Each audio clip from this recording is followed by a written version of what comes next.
au jeu. On vous présente les nouveautés des dernières semaines. Il y en a vraiment plusieurs, puis plusieurs de vraiment intéressantes. On commence avec Alice is Missing. C'est un jeu d'enquête. C'est comme un mélange de jeu de rôle et d'enquête. On ne l'a pas essayé encore, mais ça dure, c'est pour 3-5 joueurs. Ça dure entre 2 et 3 heures. C'est pour 16 ans et plus. Ça a l'air vraiment le fun. Les commentaires sont super bons. On a eu Bryan Boru, ça se trouve être le nouveau jeu. C'est le même auteur qui a fait Le Roi est mort, qui était un des gros coups de cœur pour toute l'équipe ici. Ici, c'est un jeu de contrôle de territoire. Puis c'est comme un mélange de jeu de pli avec des contrôles de territoire. Puis les jeux de pli, pour ceux qui ne savent pas, c'est que, mettons que j'ouvre la main avec un 5 bleu, mais c'est le joueur qui va mettre la carte bleue qui va remporter la main.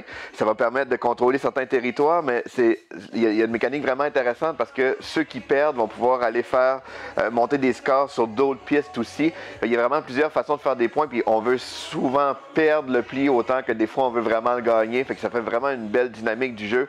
Pas trop compliqué, mais pour ces parties, c'est environ 1 heure et demie pour 3-5 joueurs. Puis c'est pour 14 ans et plus, Bryan Boru. On a reçu aussi Ça suffit, c'est un petit jeu d'ambiance super simple. C'est pour 4 à 8 joueurs. Les parties environ 15 minutes pour 10 ans et plus. C'est un petit jeu de cartes avec un peu de hasard. Puis c'est un genre de petit côté bataille. Où, en fait, c'est qu'il y a un joueur qui va incarner l'enseignant. Et lui, il va devoir accuser quelqu'un qui a un des élèves. Les autres joueurs sont tous des élèves. Il va falloir qu'il l'accuse de certains méfaits. Et là, les joueurs vont pouvoir se protéger en jouant des cartes, soit en redirigeant l'accusation en dos, soit en se protégeant avec d'autres cartes et tout ça. Fait que c'est un jeu qui est très chaotique, drôle. C'est un petit jeu de party là, pour 4 à 8 joueurs. C'est vraiment bien. On a la nouvelle extension qui peut être aussi un jeu de base de DC Comics. C'est un jeu de deck building vraiment le fun. Nous, on avait adoré.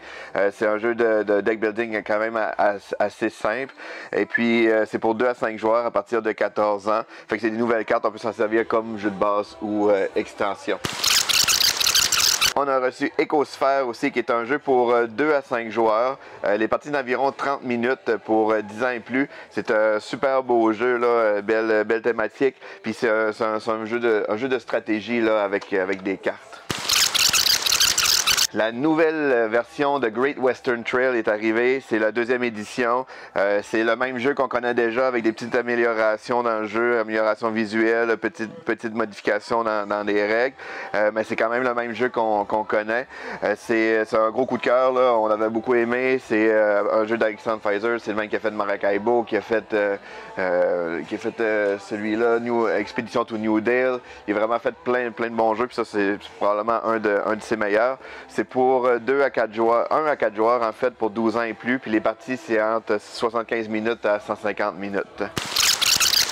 Un autre petit jeu de cartes, c'est dans la collection Unstable Unicorn, mais c'est un jeu complètement différent. C'est pour 2 à 4 joueurs. Les parties, c'est entre 30 et 60 minutes pour 8 ans et plus. J'en connais pas encore beaucoup sur le jeu. Là, on va probablement l'essayer très prochainement, mais ça a l'air un peu chaotique, disjoncté, là, comme était un peu Unstable Unicorn. Fait que là, dans une petite thématique de dinosaures.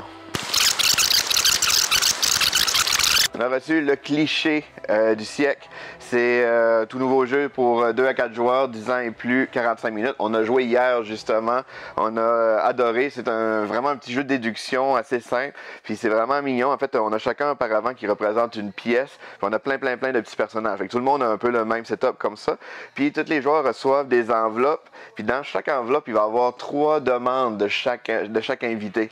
Et le but du jeu, c'est de réussir à placer les bonhommes, les personnages, selon leur position, avec qui veut être à côté de quel autre personnage, si on y cache le visage ou des choses comme ça. Et fait qu'on essaie de tout positionner. Après ça, entre chaque manche, il va falloir des fois échanger nos enveloppes. Fait qu'il y a quand même un petit aspect mémoire aussi. Et puis, à la fin de la partie, quand on a terminé, dans le fond de la partie, on va prendre une photo parce que selon la perspective est importante par rapport à les personnages qui sont visibles ou non. Et puis, on va compter nos points selon ce qu'on réussit à répondre comme demande. Donc, c'est vraiment c'est comme super simple à apprendre à jouer, mais c'est une belle dynamique. Puis il y a déjà deux extensions qui sont sorties, une pour rajouter 2 joueurs au jeu, puis d'autres pour rajouter là, des petites variantes là, stratégiques. Fait que c'est vraiment des beaux ajouts au jeu. on a reçu Kodama Duo, qui se trouve à être le Kodama. C'était un jeu qu'on avait bien aimé aussi, un petit jeu de stratégie qu'il va falloir en fait, comme construire un arbre, puis selon les petits icônes qui apparaissent, on va faire des points. Ça, c'est une version pour 2 joueurs uniquement, ou on peut s'en servir comme extension au jeu de base pour jouer jusqu'à 6 joueurs avec le jeu de base. Donc, ça fait un bel ajout là, multifonctionnel au jeu. Haut les mains, c'était une édition québécoise d'un jeu de party, un jeu d'ambiance familiale. C'est pour les 14 ans et plus, c'est 4 à 16 joueurs. Puis les parties c'est environ 20 minutes. C'est vraiment un mix de devinettes, de mimes, il faut imiter, des fois il faut danser. C'est vraiment un bon jeu d'ambiance. Puis la boîte est pleine de cartes, fait qu'il y a une grosse rejouabilité. Pas vu, pas pris. On a aussi joué hier soir en famille. Ça a été un coup de cœur pour tout le monde. Vraiment le fun. C'est 2 à 4 joueurs. C'est les 8 ans et plus. Les parties d'environ 30 minutes. C'est un jeu qu'on joue à cache-cache réellement. Fait que c'est super le fun. Le but du jeu, c'est qu'on a chacun un côté du plateau. Et notre but, c'est de faire traverser nos fantômes d'un côté à l'autre. Sauf que à chaque manche, mais on va pouvoir, il y a un des joueurs qui va regarder dans une serrure qu'on va placer autour, puis il doit éliminer tous les fantômes qu'il voit. Fait qu'il faut vraiment jouer là, avec les perspectives. On peut se cacher en dessous des meubles. Puis la manière dont ça fonctionne, c'est qu'au début de chaque tour, on tourne une carte. Ça va nous dire combien de points de déplacement qu'on peut faire, si on peut déplacer des meubles. Fait que c'est un jeu qui est quand même très dynamique. Puis il y a plein de variantes aussi pour complexifier le jeu. C'est que si on a plusieurs grosseurs de fantômes, le mode de base, c'est tous nos fantômes sont disponibles dès le début, mais ils ont une valeur de points différents, mais dans des variantes plus complexes, c'est qu'on doit rejoindre 2 petits fantômes ensemble pour les fusionner, pour faire un moyen fantôme, et ainsi de suite, pour faire des gros fantômes. Fait que ça donne une belle rejouabilité au jeu. Koshi Express, c'est un petit jeu d'observation de rapidité. On l'a essayé nous au salon de la quiche, vraiment le fun. En fait, on a plusieurs, on tourne une carte en fait, puis il faut réussir à faire la brochette comme sur la carte. C'est un jeu de manipulation, puis c'est comme surprenant parce que le matériel est vraiment trippant à manipuler là, pour le prix du jeu, c'est vraiment intéressant. C'est pour 2 à 4 joueurs, les parties d'environ 15 minutes pour 6 ans et plus. On a aussi reçu Ernest et Célestine, qui est un jeu coopératif c'est basé dans le fond sur les livres puis la série là, très populaire là, du même nom. C'est pour 2 à 6 joueurs, les parties environ 15 minutes pour 5 ans et plus. C'est vraiment, en fait, c'est un jeu un peu sur la poésie, puis il va falloir jouer de façon coopérative pour faire deviner là, certains éléments sur le plateau. On a aussi reçu une panoplie d'extensions pour Unstable Unicorn. Ils ont chacun leur petite particularité. C'est vraiment Unstable, ceux qui ne connaissent pas, c'était un petit jeu de cartes avec une grosse interaction entre les joueurs. C'est un jeu assez chaotique là, qu'on réussit avec des licornes là, assez douteuses. Là.